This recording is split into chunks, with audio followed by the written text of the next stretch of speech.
Bismillahirrahmanirrahim. Assalamualaikum warahmatullahi wabarakatuh. Oke anak-anak, jumpa lagi dengan Ibu Eis ya. Hari ini kita akan belajar tema 4, subtema 2, pembelajaran 2 dan 3.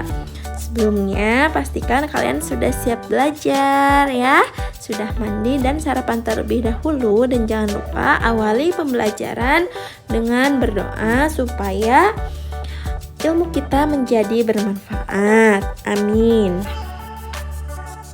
Oke, langsung saja ya.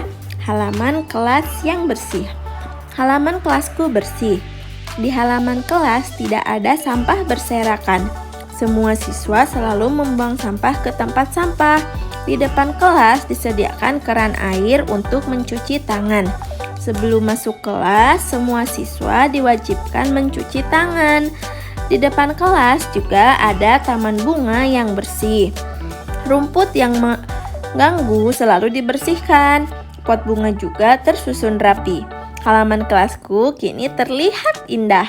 Halaman kelas yang bersih baik dijadikan tempat berolahraga.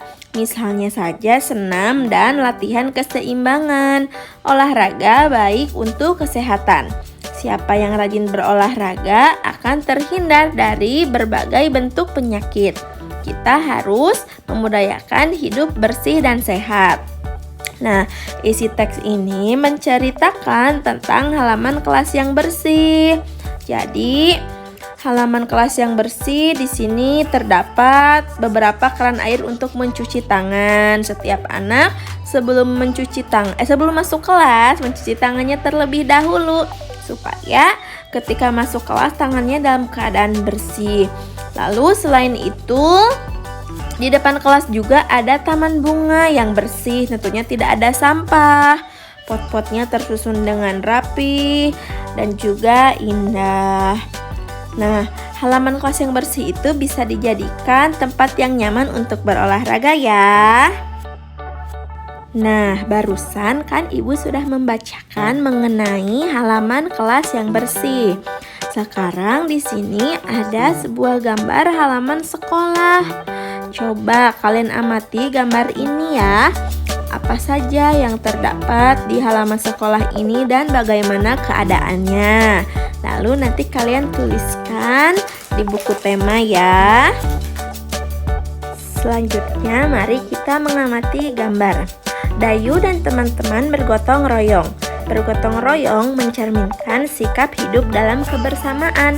Kebersamaan merupakan wujud dari persatuan. Sikap Dayu dan teman-teman pantas ditiru. Mereka juga menunjukkan sikap kebersamaan dalam kegiatan lain. Nah, kemarin kan Dayu dan teman-temannya bergotong royong untuk membersihkan kelas. Nah, di sini ada gambar Dayu dengan teman-temannya, ada yang sedang berolahraga bersama, bermain bersama, bernyanyi bersama, mengobrol bersama teman-teman ya.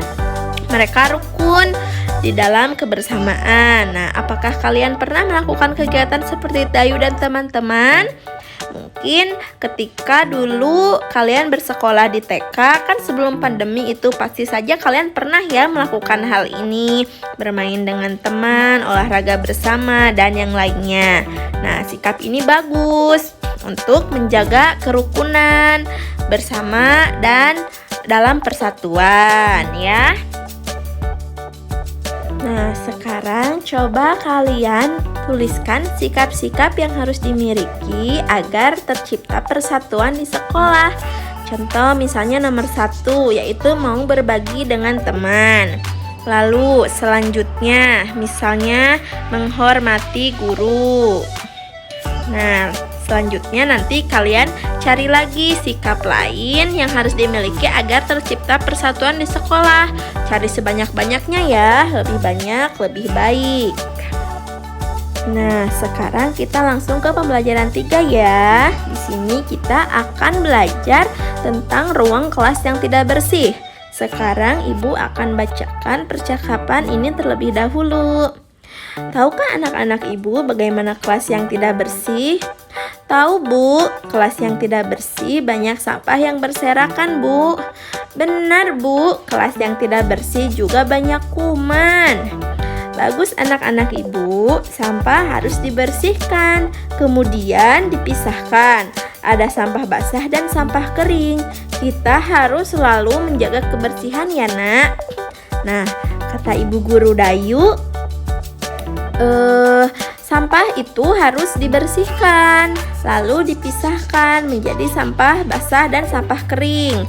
Sampah basah itu seperti sisa makanan, sisa sayuran dan buah-buahan yang busuk, daun-daun kering, dan sampah basah yang lainnya. Sedangkan sampah kering misalnya seperti plastik, bekas tempat minuman, dan yang lainnya ya anak-anak. Kenapa harus dipisahkan? Supaya nanti bisa diolah kembali sampah tersebut, jadi lebih bermanfaat. Selanjutnya, sekarang coba kalian jawab pertanyaan-pertanyaan berikut berdasarkan percakapan yang tadi sudah ibu bacakan ya. Tulis di buku tema dan ditulis dengan soalnya supaya nanti bisa dibaca kembali untuk belajar. Kelas yang tidak bersih menjadi sarang penyakit. Kelas yang tidak bersih akan menjadi sarang penyakit. Debu dan sampah mengandung kuman. Kelas juga akan menjadi sarang nyamuk. Penghuni kelas akan terserang macam-macam penyakit, misalnya batuk, flu, dan demam berdarah. Menjaga kebersihan kelas menjadi tanggung jawab bersama. Guru dan siswa harus sama-sama menjaganya. Jika ada yang membuang sampah sembarangan, harus segera diingatkan. Dengan sikap seperti itu, kebersihan kelas akan terjaga, penyakit pun tidak akan bersarang. Nah anak-anak, tentu saja ya kelas yang kotor pasti akan menimbulkan banyak penyakit. Karena apa? Kan banyak sampah. Sampah itu bisa menimbulkan banyak kuman. Kuman itu yang akan menjadikan penyakit. Misalnya penyakit diare. Nah, selain itu, kelas yang kotor juga kan banyak debu. Debu itu bisa menyebabkan kita batuk pilek, ya. Lalu, kelas yang kotor juga menjadi sarang nyamuk. Sarang nyamuknya bisa jadi saja nyamuk demam berdarah.